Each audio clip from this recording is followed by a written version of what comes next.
तो दोस्तों कैसे हैं आप सभी लोग। स्वागत करते हैं एक और नई वीडियो में। आज हम लेकर आ चुके हैं एपिसोड नंबर 7 को। तो ज़्यादा टाइम वेस्ट नहीं करते, चलिए स्टार्ट करते हैं आज का एपिसोड की स्टार्टिंग होती है, हाव को दिखाया जाता है जो कि अपने कान में लीड लगाकर म्यूजिक सुनने में लगा हुआ है अपने पसंद का, और उस म्यूजिक को बहुत ज़्यादा इंजॉय कर रहा होता है।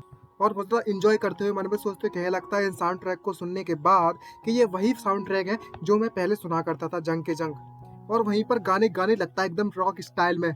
तभी अचानक से अपना स्टाइल मार ही रहा होता है रॉक स्टाइल का, तभी दरवाजे पर कोई आता है और उससे कोई बोलता है हाँ क्या मैं अंदर आ सकती हूँ। तभी ये होती है सिस्टर क्वीन, और हाँ उसे परमिशन दे देता है अंदर आने के लिए और कहने लगता है बिल्कुल सिस्टर क्वीन तुम अंदर आ सकती हो। तभी उसकी जो सिस्टर क्वीन होती है वो उससे पूछ लगती है हे आओ आखिरकार तुम इस रूम में अकेले बैठकर क्या कर रहे हो। और सिस्टर क्वीन जिस तरह के कपड़े पहने हुई होती है ये देखने के बाद हाउ बहुत तक घबराने लगता है और कहने लगता है मैं बस आराम से बैठकर म्यूजिक सुनने में लगा हुआ था, क्या तुम्हें किसी चीज की जरूरत थी मुझसे। लेकिन उसकी जो सिस्टर होती है कदम बवाल लग रही है। ओह माय गॉड, ऐसा चलता रहा तो कुछ भी ठीक नहीं होगा, बहुत कुछ हो जाएगा फिर तो। और वो प्यारा सा क्यूट सा चेहरा बनाते हुए हाव से पूछने लगती है क्या हुआ, कुछ प्रॉब्लम है क्या। ये देखने के बाद जो हमारे हाव भैया है वो टोटली लाल पड़ जाते हैं और मन में सोचते कहने लगते हैं मेरी जो सिस्टर है वो, मेरी जो ओल्डर सिस्टर है वो वाकई में बहुत ज्यादा ब्यूटीफुल है। और तभी वो सिस्टर को उनसे कहने लगता है कुछ भी नहीं, मुझे तो कोई भी दिक्कत नहीं है। और वो शर्म के मारा पूरा पिघल जाता है। तभी उसकी सिस्टर क्वीन उसके और पास आती है और उसके कान पर अपना हाथ रखते हुए इस लीड को निकालते उससे कहने लगती है आखिरकार तुम अकेले बैठकर क्या सुनने में लगे हो। और दोनों के चेहरे लाल पड़ रहे हैं, कदम बवाल सीन हो रखा है। और ज्यादा क्लोज आती है उसकी बहन सिस्टर और उससे कहने लगती है हमारे हाव को देखकर तो ऐसा लगता है कि हमारा हाव रॉक म्यूजिक सुनने में लगा हुआ है, क्योंकि हमारा जो हाव है वो बाकी अलग लड़कों से काफी ज्यादा अलग है, मुझे तो यही लगता है देखकर। और वो इतने ज्यादा क्लोज हो जाती है ना कि एकदम से साला एकदम हालात बदल गए, जैसे बात बदल के सब कुछ बदल गया। तभी सिस्टर कोई उससे कहने लगती है तुम ज्यादा इतने डिफरेंट हो, इसमें कुछ भी ज्यादा बुरा नहीं है ना, सही कहा ना मैंने, डिफरेंट होना भी इतना ज्यादा बुरा नहीं है। और तभी उसके मुंह को पकड़ लेते जैसे कि अभी जोर से देने वाली है। अब समझ गए होगे ना क्या, चुम्मा उधार। ये देखने के बाद वो हाउ पूछ टोटली कंफ्यूज होता है और कहने लगता है एक मिनट रुको एक मिनट रुको एक मिनट रुको, क्या ये सच में मेरे ऊपर चढ़ने वाली है, क्या हो रहा है यहाँ पर, क्या चल रहा है, मुझे क्या करना चाहिए। शिट, आखिरकार मुझे क्या करना चाहिए, एक असली मर्द इस समय पर क्या करता। तभी उसका एंजल वाला रूप आता है और उससे कहने लगता है ए हाँ तुम्हें एंड्योर करना होगा, तुम सहन करना होगा, तुम एक ऐसे रास्ते पर चल रहे हो जहाँ पर तुम एक सिग्मा मेल बनना चाहते हो, और तुम इस जैसे टेम्पटेशन के कारण हार नहीं मान सकते। अगर तुमने हार मान ली तुम एक बीस्ट कहलाओगे। तभी उसका डेविल वाला आता है रूप और उससे कहने लगता है भाड़ में गया तेरा सिग्मा वाला रास्ता, ये सब बुलशिट है और कुछ भी नहीं। एक असली अल्फा को, एक असली अल्फा मेल को हमेशा टॉप पर रहना चाहिए। अब समझ गए ना, टॉप जी जी। इस लड़की ने अपने आप को डिलीवर किया तुम्हारे पास, तुम इसे निगल जाओ। समझ गए होगे ना क्या चल रहा है यहाँ पर।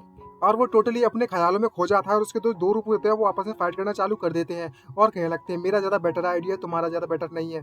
तभी वो इतना कर ही रहे होते हैं तो भाई हाव की सटक जाती है और वो सीधे उस सिस्टर को इनके दोनों के दोनों हाथ को पकड़ता है और कहने लगता है शिट, भाड़ में जान दो अब मुझे घंटा फर्क नहीं पड़ता क्या हो रहा है वाला आगे। और सीधे जाकर पलंग पर लिटा लेता है। ये सीन, ओ माय गॉड, मेरी आंखें फूट गई। ये देखने के बाद तो कतई मेरी आंखें खराब हो जाएंगी। तभी वो सिस्टर को उनसे कहने लगता है हे मेरी बात ध्यान से सुने। तभी सिस्टर को उनसे कहने लगती है हे हाँ क्या हुआ अचानक से तुम्हें। अब लग रहा है ना पूरा लवी डवी वाला सीन। और तभी वो बहुत ज्यादा स्माइल मार रही, ना शर्म ना कुछ, बस स्माइल मारने लगी है और उससे पूछ लगती है क्या तुम्हें हक करने की जरूरत है, गले लगना है मुझसे। और भाई जो हाव के हाथ होते हैं ना, वो हाथ उस क्वीन के हाथों से कंधों से हटकर कहीं और ही जा रहे हैं। भाई रास्ता भटक गए देखकर तो ऐसा ही लग रहा है। और मन में सोचते कहने लगता है मैं और द होल्ड नहीं रख सकता और सहन नहीं कर सकता। तभी अचानक से उसके दिमाग में पुरानी यादें आने लगती हैं, जैसे ये हाव कुछ सर्गियों वाली हरकत दिखाने वाला ही था। तभी अचानक से उसके दिमाग की बत्ती जलती है और उसे एक तरह का शौक लगता है। यहाँ पर वो एक इमेज आती है एकदम से, ख्याल मतलब पुरानी मेमोरीज में, उसमें कोई बोल रहा होता है तुम मेरे हो, तुम जहाँ पर जाओगे मैं तुम्हें ढूंढ दूंगी। और ये एक लड़की होती है जो चश्मा पहनी हुई है। ये सोचने के बाद तो अचानक से वो पसीना पसीना हो जाता है और बहुत ज्यादा डर जाता है और अचानक से अपनी सिस्टर को इनको पीछे छोड़कर एकदम से पीछे हो जाता है। ये देखकर सिस्टर को सरप्राइज होती है और कोई लगती है क्या हुआ हो, तुम इतने ज्यादा सरप्राइज क्यों हो। तभी मन में सोचते आओ कहने लगता है अभी अभी ये क्या था, ये किस तरीके की मेमोरी थी और इस मेमोरी के साथ परेशानी क्या है।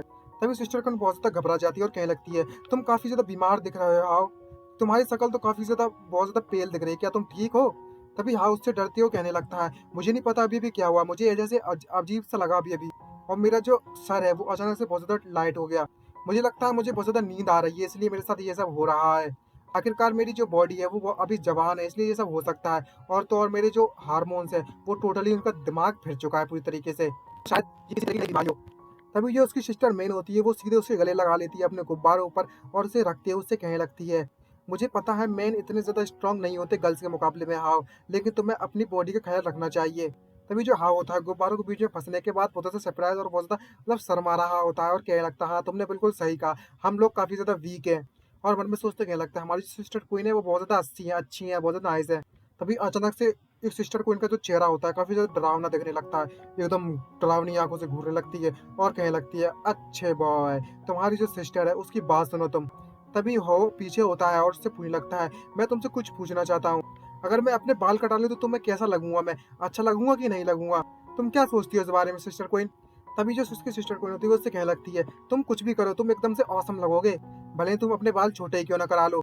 और स्माइल मारती है। तभी अचानक से उसके दिमाग की बत्ती जलती है और स्टडी मोड ऑन हो जाता है और मन में सोचते कहने लगता है और हमें बताता है, सच में ऐसी बात है क्या, या मैं ही हूँ या फिर जो मेरी जो सिस्टर है वो एक नंबर की गॉडेस है, ये कुछ ज्यादा वियर्ड लग रहा नहीं है। खैर भाड़ में जाओ, इस सभी की जो सिचुएशन देखने के बाद तो ऐसा लगता है मैं एक नंबर का सिस्कॉन हूँ, मुझे जल्द से जल्द अपने इस बेटा मेल स्टेटस से छुटकारा पाना ही होगा और ये सब करने के लिए मुझे अपनी इमेज बदलनी होगी। तभी वो वापस से अपने हेयर कट सलून में पहुंच जाता है अपने बाल कटाने के लिए और वहाँ पर एंट्री मारते ही एक लड़की वहाँ पर खड़ी हुई होती है और उससे पूछ रही होती है, सर क्या आप हेयर कट कराने वाले हो, आप तो काफ़ी ज़्यादा ब्यूटीफुल लग रहे हो, मैं यहाँ पर हेयर ड्रेसर हूँ सबसे ज़्यादा बेस्ट। तभी हाउस से कहने लगता है, बिल्कुल ठीक है, कोई घबराने वाली बात नहीं है, मैं बस यहाँ पर अपने बाल छुटाने के लिए आया हूँ और छोटे कराने के लिए आया हूँ। तभी एक लड़की आती है और उससे कहने लगती है, तुम यहाँ पर बैठ सकते हो ब्यूटीफुल, आखिरकार तुम किस तरीके की हेयर स्टाइल चाहते हो। तभी वो वहाँ पर बैठ जाता है और उससे कहने लगता है, मैं किस तरह की फैशन वाली हेयर स्टाइल नहीं कराना चाहता, मैं बस अपने जैसा चाहे अपने बालों को छोटा कराना चाहता हूँ, इससे कोई फर्क नहीं पड़ता कि ये कितना ज़्यादा सुंदर है। तभी ये सुनते ही वो टोटली लड़की सरप्राइज होती है और कहने लगती है, मैंने इस तरीके की रिक्वेस्ट करते हुए कभी नहीं देखा लड़कों को, ये तो वाकई में बहुत ज़्यादा अजीब है, कोई भी हेयर स्टाइल चलेगी। तभी उसके दिमाग की बत्ती जलती है और कुछ खुराफात चलने लगती है उसके दिमाग में और कहने लगती है मन में सोचते हुए, अगर मैं इसे रिवर्स में सुनूं तो ये चाहता है कि मैं सबसे ज़्यादा बेटर और एकदम मस्त वाली हेयर स्टाइल करूँ इसकी, तुम तो वाकई में बहुत ज़्यादा चालाक हो।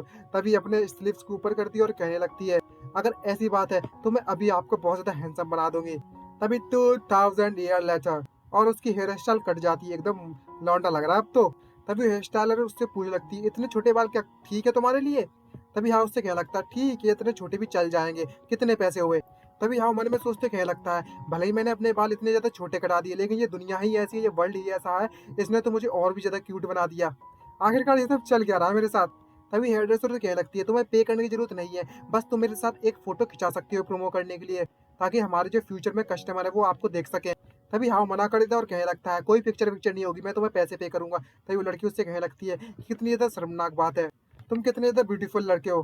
तभी वो लड़की उससे कहने लगती है, तुम्हें अगर किसी तरह की मदद की जरूरत पड़े इस प्रोफेशनल सैलून से तो तुम मुझे कॉल कर सकते हो, तुम बस मेरे कार्ड रख लो और इस बारे में सोचना जरूर। और उसका कार्ड लेते मन में सोचते कहने लगता है, अपने चेहरे पर एक एक्स्ट्रा करिश्मा होना काफी ज्यादा ग्रेट होता है, बात तो सही है, मैं ट्राई तो कर सकता हूँ इसकी आदत डालने के लिए। और वो वहां से चला जाता है। तभी वो कपड़ों वाली दुकान पर पहुंच जाता है और अपने आप को चेहरा देखते हुए अपना बोलने लगता है, मेरी जो हेयर स्टाइल है वो वाकई में बहुत ज्यादा अच्छी लग रही है, कि मैं एक मर्द हूँ मर्द, मुझे लगता है ये फाइन मतलब ठीक है, अब मेरे जब की बाल कट चुके हैं तो अब समय आ चुका है कुछ अपने कपड़ों को बदलने का। चलो देखते हैं आखिरकार मेरे कबर्ड में किस तरीके के कपड़े भरे पड़े हैं। और वो जैसे ही खोलता है तो वहां पर नाइटीज पड़ी हुई थी लड़कियों वाली और कहने लगता है, शिट मुझे पता था इसके बारे में, मुझे सारे के सारे इस जैसे कपड़े बदलने होंगे। तभी अचानक से खुशी की आवाज आती है, हाँ जल्दी से नीचे आ जाओ, हमारे डैड तुम्हें बुला रहे हैं। और तभी वो नीचे आता है, जैसे ही उसके डैड देखते हैं कि उसके बाल इस तरीके से शॉर्ट हो गए हैं तो एकदम से मुंह से एकदम सरप्राइज और शौक के हमारे शौक हो जाता है, एकदम से उड़ गए फ्यूज। तभी हाँ उससे पूछता है, क्या हुआ, मैं तुम्हारी क्या मदद कर सकता हूँ डैड। ये सुनने के बाद भाई देखने के बाद कि उसके बाल छोटे हैं उसके डैड भड़क पड़ते हैं और कहने लगते हैं, तुमने अपने बाल क्यों छोटे करा लिए हैं और अपने बालों के साथ तुमने ऐसा क्यों किया है। तभी हाँ कहने लगता है, मैं अपनी बार्बर शॉप पे गया था और वहाँ पर छोटे करा लिए, आखिरकार मुझे रिव्यू जो करना था। तभी उसके डैड चिल्ला चिल्ला कर कहने लगते हैं, तुम किस तरीके की दुकान पे गए थे, अभी सब एक सिखाता हूँ उस दुकान वाले को, मैं अभी रिपोर्ट कर कर आता हूँ। तभी हाँ अपने डैड से कहने लगता है, शांत हो जाइए डैड, ये मैं चाहता था इसलिए मैंने अपने बाल छोटे करा लिए, मेरे बाल इतने बड़े हो गए थे कि मेरी आंखों को बहुत ज्यादा परेशानी दे रहे थे। ये सुनने के बाद उसके डैड कहने लगता है, क्या तुमने ये किया है। और भाई कतई शौक होते हैं। और इसी के साथ यह एपिसोड यहीं पर समाप्त होता है। मिलते हैं नेक्स्ट एपिसोड में, आज के लिए इतना ही, bye bye guys, see you letter.